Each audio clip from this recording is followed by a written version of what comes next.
The morning light spills through the kitchen window, and the rich aroma of coffee fills the air. I lean against the counter, watching Ethan move around the kitchen with his usual routine. He hums a soft tune, a melody that has become the soundtrack of our life together.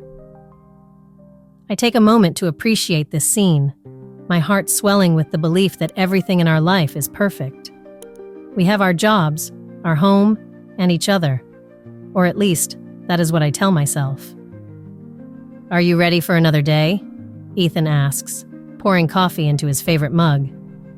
He looks at me with that smile, the one that makes my heart flutter. "Always," I reply, trying to match his enthusiasm. But inside, I feel a twitch of unease. There's a crack in my perfect world, a secret that gnaws at me like a hungry animal. As I sip my coffee, I reflect on our routine. We wake, we work, we come home, and we laugh. It is a beautiful cycle, yet I know I am about to betray it. This thought weighs heavy in my mind. How could I even think of stepping outside the bounds of our life? Then, the memories flood in, pulling me back to a birthday party a few weeks ago. It was supposed to be a simple celebration, filled with laughter and cake. But as I glanced across the room, I caught Oliver's eye. He stood there, a magnetic presence, and for a moment, the noise of the party faded away. I remember how his gaze lingered on me, igniting something deep within. What was that spark? I had never felt such an intense pull before. A mere glance, but it unraveled everything I thought I knew about myself. How could a single moment challenge the life I had built? "Hey, you okay?" Ethan's voice cuts through my thoughts, snapping me back to the present. He stands before me, concern etched on his face. "Yeah, just thinking," I say, forcing a smile to mask my internal turmoil. "Don't think too hard. You'll give yourself a headache," he jokes, and I laugh, though it feels hollow. I can't shake the internal conflict that has taken root. How can I feel this way about Oliver? It was just a fleeting moment, wasn't it? I should be grateful for the life I have with Ethan. Yet here I am, caught in a web of confusion and desire. The clock ticks away, reminding me of the time slipping through my fingers. I know I must keep this secret, at least for now. The stakes are too high. But as I watch Ethan prepare to leave for work, I can feel the weight of my decision pressing down on me. What if he knew? What would he think? "Are you coming?" Ethan calls, his voice filled with warmth. "Yeah, just a minute," I reply, my heart racing. The clock is my enemy, ticking down the seconds until I must face another day in this charade.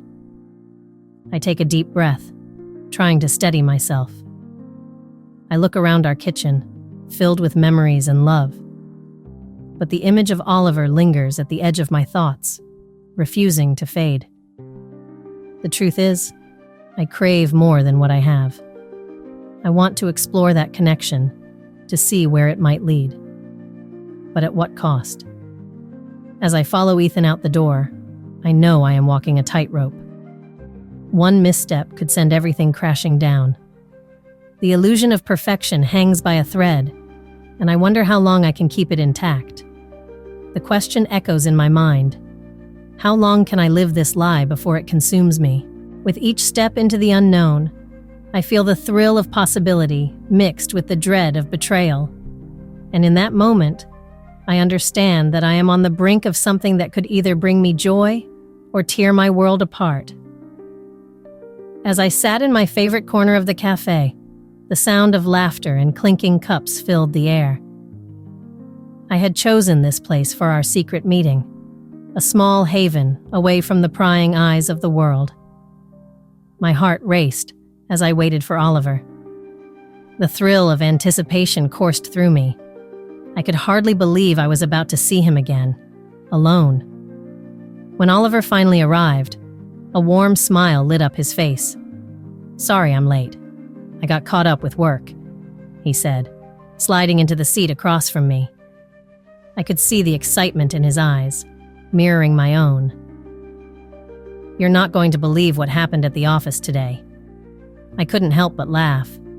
"Tell me everything. I need a distraction," I replied, trying to keep my voice casual. But even as I spoke, I felt a tension building between us, something electric that stirred within my chest. As he recounted his day, I found myself leaning closer, hanging onto every word.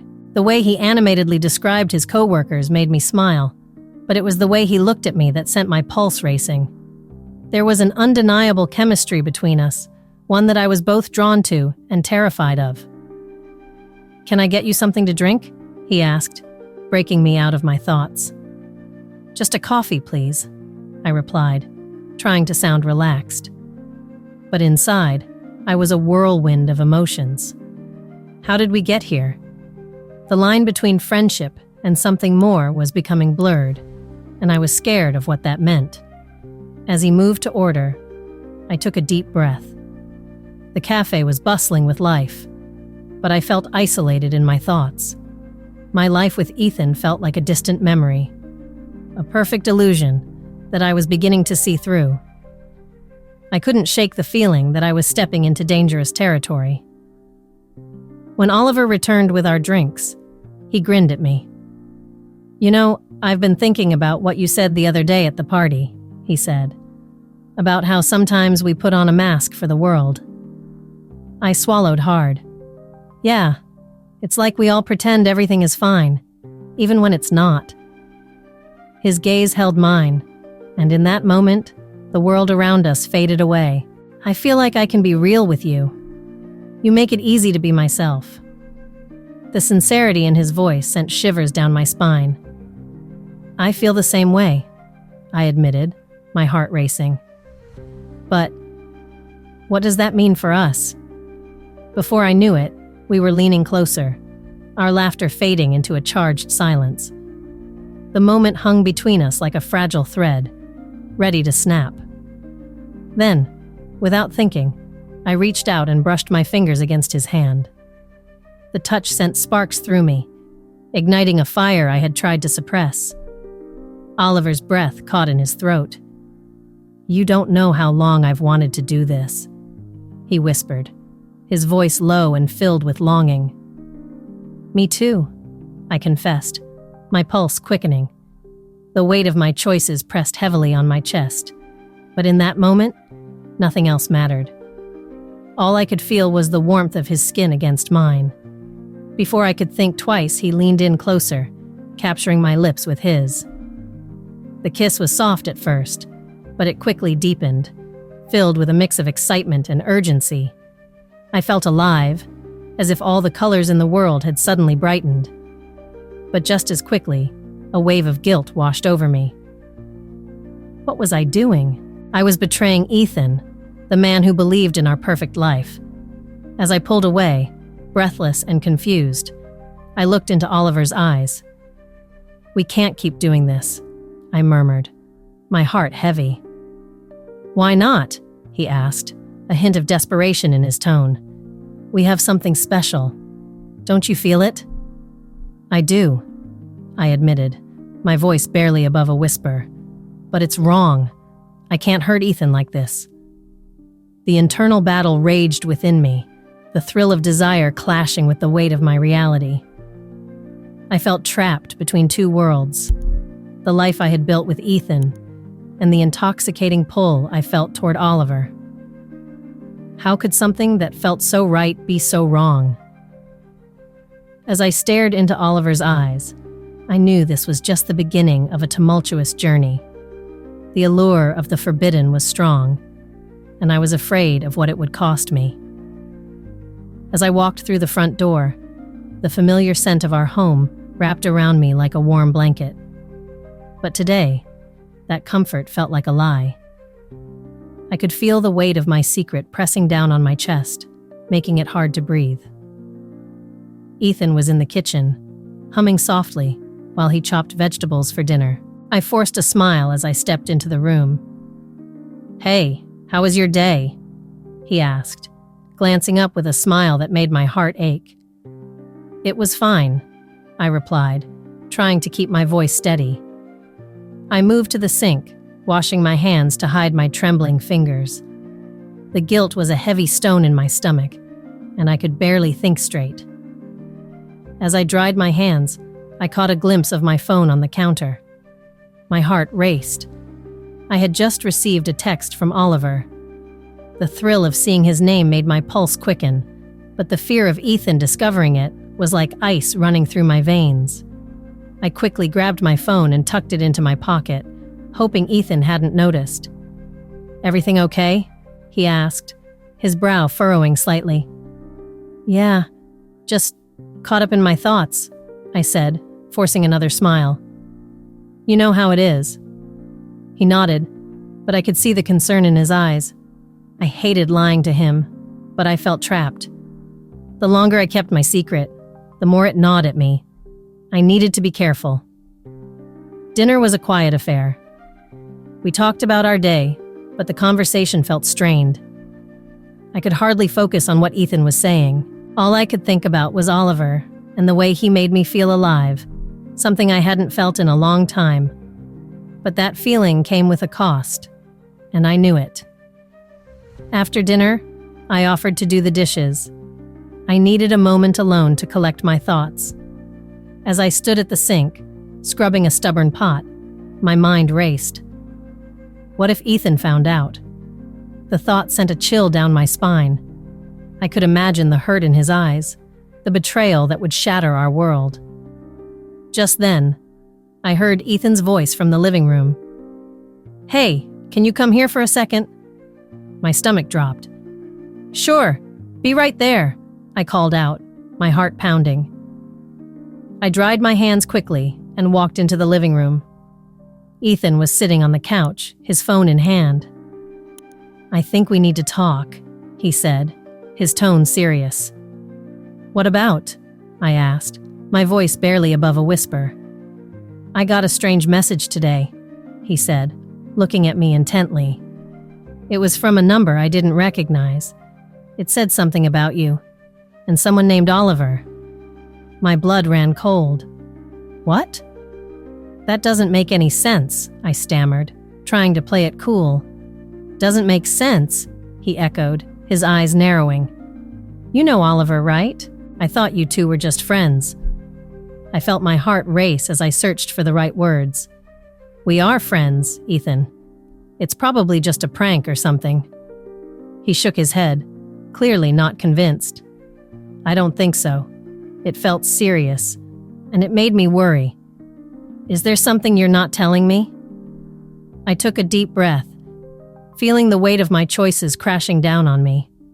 The truth hung in the air like a storm cloud, and I knew it was only a matter of time before it burst.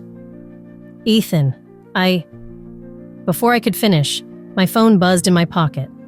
I glanced down, seeing Oliver's name light up the screen. I felt a rush of panic. This was it. I had to choose my words carefully. "Just tell me the truth," Ethan said, his voice strained. "I deserve that much." I looked into his eyes, seeing the love and trust that I was about to shatter. "I'm so sorry," I finally said, my voice trembling. "I didn't mean for any of this to happen. I didn't want to hurt you." The room fell silent, and I could feel the tension thickening around us. The truth could no longer be hidden, and I knew that whatever happened next would change everything. The day I dreaded finally arrived. It was a morning like any other, yet it felt different, heavy with the weight of secrets. I had hoped to keep my double life hidden a little longer, but fate had other plans. As I sat at the kitchen table, I could see Ethan in the living room, his back turned to me as he looked for his keys. The calmness of our routine was about to be shattered. "Did you see my blue tie?" Ethan called out, his voice cheerful, but I could hear the subtle tension beneath it. It's on the chair by the door," I replied, my heart racing. I couldn't shake the feeling that today would change everything. As he walked past me, I felt a chill run through my body. I knew I was living a lie, and the truth was closing in. I tried to focus on the mundane details of the morning, how I poured the coffee and arranged the plates, but my mind was a storm of fear and guilt. Then came the moment that would break everything. Ethan's phone buzzed on the counter, the screen lighting up with a message that I had hoped he would never see. It was from Oliver. My stomach dropped as I watched him pick it up, his brow furrowing in confusion. "Who's Oliver?" he asked, his voice steady, but I could hear the underlying tremor. I opened my mouth to speak, but no words came out. It's nothing," I stammered, my heart pounding. I wanted to reach for him, to somehow undo the damage, but I stood frozen. "Nothing?" Ethan said, his expression shifting from confusion to hurt. "It doesn't look like nothing." He glanced at me, the betrayal in his eyes piercing through my defenses. "Why do you have his number?" I felt like I had been punched in the gut. "Ethan, please let me explain," I managed to say, but I knew I was too late. The damage was done. I had betrayed his trust, and now it was laid bare before us. "Explain what? How you've been lying to me?" His voice was calm, but I could see the pain etched across his face. "How long has this been going on?" "Just a few months," I admitted, my voice barely a whisper. "It started as a friendship, but then I don't know how it happened." "Don't know how it happened?" Ethan's voice rose, filled with anguish. "You chose to keep this from me. You made that choice every single day." I know, I said, tears spilling down my cheeks. "I'm so sorry. I never wanted to hurt you." He shook his head, his eyes full of betrayal. "But you did. You broke our trust. You broke us." In that moment, I felt the weight of my decision crashing down on me. Oliver had been a breath of fresh air, but now I realized the cost of that breath. Ethan's pain hit me like a physical blow, sweeping the air from my lungs. Just then, my phone buzzed, Oliver's name flashing across the screen. I hesitated, knowing that answering it would only add fuel to the fire. But I was caught between two worlds, one that felt intoxicating and alive, and another that was filled with history and love. "Is that him?" Ethan asked, his voice trembling with a mix of anger and heartbreak. I didn't respond, my hands shaking as I stared at the phone. "I should just go," Ethan said, looking away from me, as if he couldn't bear to see my face. "I need some air." "Ethan, please don't go," I pleaded, desperation creeping into my voice. "We can talk about this. We can figure it out." "Figure what out?" he asked bitterly. "How to mend a broken trust. How to erase the past." I could see the conflict in his eyes, the struggle between love and betrayal. And then there was Oliver, waiting for me in the shadows of this mess. I was left with a heart-wrenching choice: confront the consequences of my betrayal, or run away from the chaos I had created. "I don't know what to do," I whispered, feeling lost in the turmoil of my heart. Ethan took a deep breath, his expression softening for just a moment. "You need to decide what you want, and then tell me. But know this: whatever you choose will change everything." As he walked out the door, I felt a part of me shatter. The illusion of our perfect life was gone, and I was left standing in the wreckage of my choices, unsure of how to pick up the pieces. As I sat on the edge of our bed, the silence felt heavier than ever. My heart ached, and I couldn't shake off the weight of what I had done. Ethan was in the living room, his presence a constant reminder of my betrayal. I could hear him moving around, but he hadn't spoken a word since that terrible confrontation. It was as if my actions had built an impenetrable wall between us. I took a deep breath, trying to find the right words to say. "Ethan?" I called softly, my voice trembling. No response. I glanced at the door, wishing I could just disappear. The hurt in his eyes when he found my messages to Oliver haunted me. I had shattered the life we built together. In an attempt to seek comfort, I closed my eyes and let memories flood my mind. I pictured us laughing at the beach, the way his eyes sparkled as the sun set behind us. We were so happy then, I whispered to myself, feeling the sting of tears. How did I let it come to this? After a long pause, I decided to try again. Ethan, please, can we talk? The silence stretched on, and I felt a knot in my stomach tighten. Finally, I heard his footsteps approaching. He stood at the doorway, his arms crossed tightly over his chest, his expression unreadable. What is there to talk about? He replied, his tone flat. You've made everything clear. His words cut deep, and I struggled to meet his gaze. I know I hurt you, and I don't know how to fix this, I admitted, my voice cracking. But I still love you, Ethan. I never meant for any of this to happen. Love? He scoffed, shaking his head. Is that what you call it? What about the love you had for me? Did that mean anything to you? Each word felt like a stab in my heart, and I wished I could take it all back. I didn't plan for this to happen, I said, my frustration boiling over. It was a mistake. I got swept up in the moment with Oliver, but you are the one I chose to build my life with. Chosen. He laughed bitterly, the sound echoing painfully in the room. You chose to betray me, to sneak around behind my back. What kind of choice is that? I felt the tears streaming down my cheeks now, and I wiped them away angrily. I know I made a terrible mistake, but it doesn't change how I feel about you.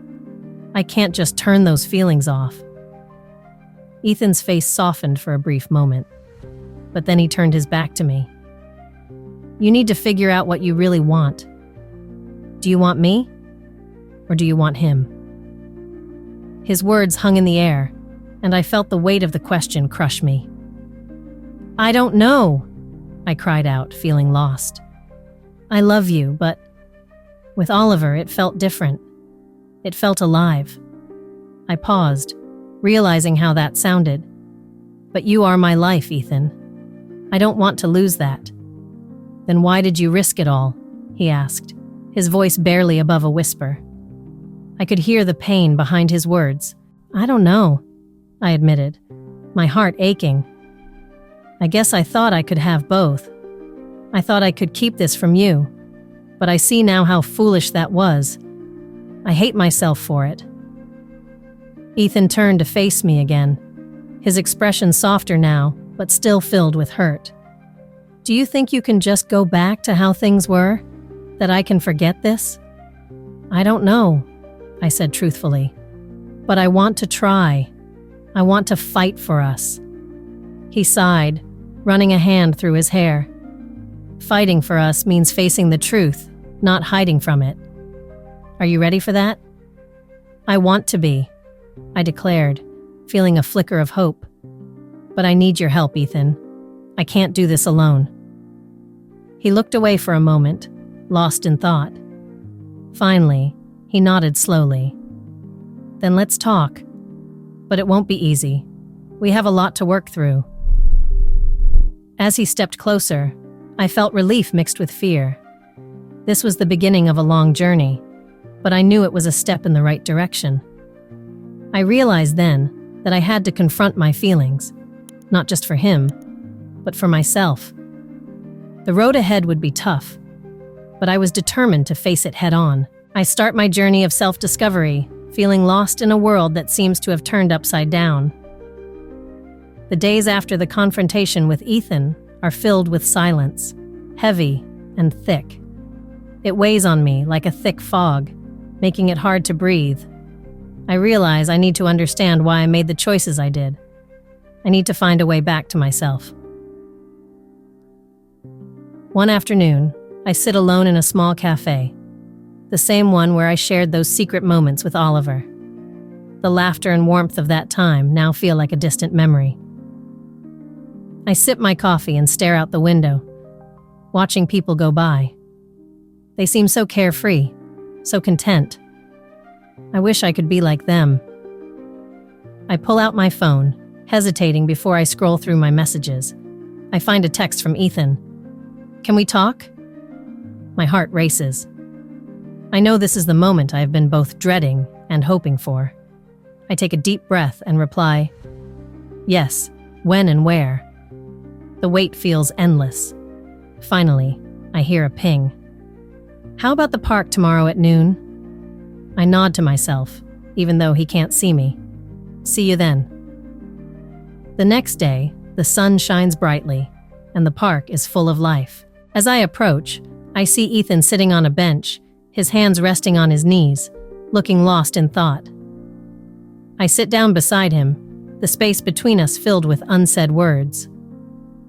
Hi, I say softly, unsure of how to start. Hey, he replies, his voice barely above a whisper. We sit in silence for a moment, the tension thick enough to cut. Finally, he speaks. I've been thinking a lot about us. I swallow hard. Me too. He turns to look at me, his eyes searching mine. Why? Why did you do it? I feel the hot sting of tears in my eyes. I don't know, Ethan. I was confused. I didn't understand my feelings, and I thought I could make it work without hurting you. He shakes his head slowly, the pain evident in his expression. But you did hurt me. You broke my trust. I thought we were happy. I nod, guilt washing over me. We were happy. At least I thought we were. But I didn't realize how much I was hiding from myself.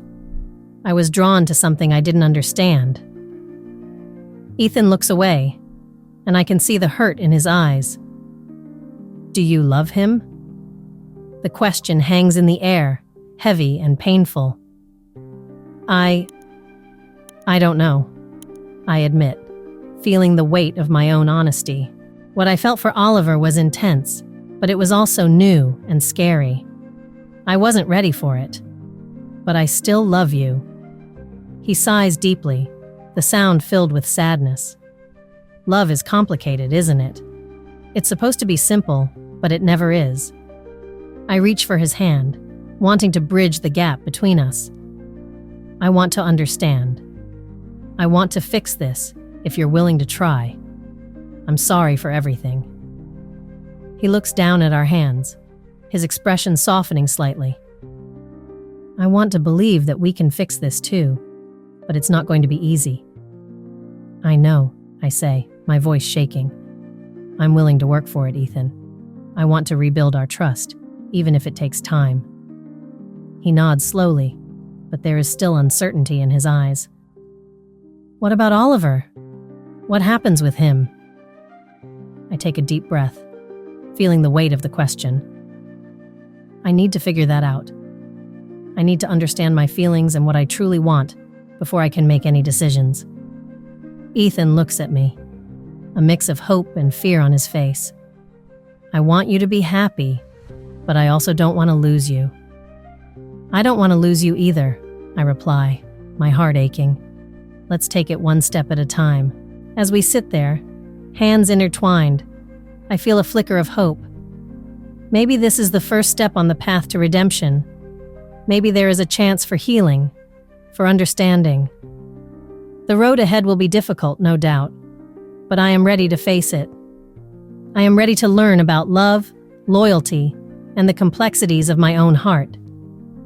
Share this story if you believe that love can conquer even the toughest challenges. Leave a comment about a time when a heartfelt conversation changed your life, and subscribe to the channel for more emotional stories like this one.